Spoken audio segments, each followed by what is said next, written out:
Une scène devenue quasi quotidienne sur les routes de Cisjordanie, Judée-Samarie. Et notamment dans cette zone, la route 60 qui relie Hébron à Jérusalem. Et ici, pas besoin de chercher les blocs de pierre, on les trouve à même le sol. Des attaques qui laissent des séquelles. C'était il y a 4 ans. Il est minuit, un samedi soir. À bord de sa voiture, cet homme, sa femme et son bébé de 11 mois, sortis indemnes de l'attentat. Yedaya est blessé grièvement. Ici, quelques mètres en contrebas, en montant vers là où nous nous trouvons, une voiture qui roulait en face de nous a jeté une pierre assez grosse qui a brisé, m'a touché la tête. J'ai, semble-t-il, perdu connaissance et on a fait un vol plané avec la voiture dans le vallon.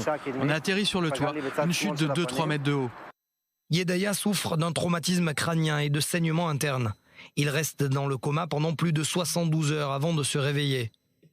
Un miracle, lui disent alors les médecins.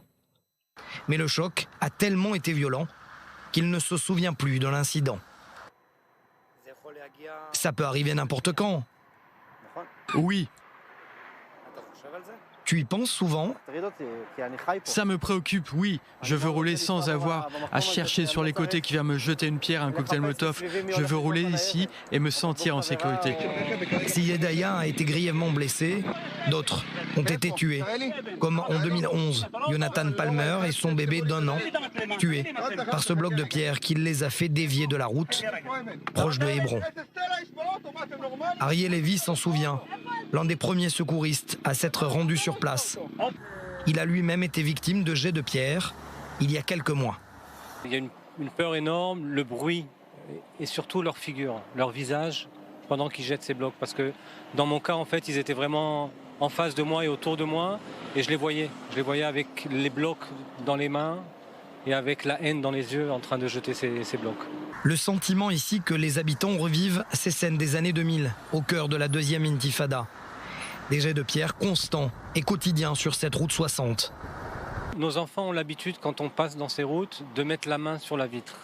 C'est une habitude qu'on a prise, parce qu'on sait qu'à chaque moment, il peut y avoir une pierre qui soit jetée du côté de la route.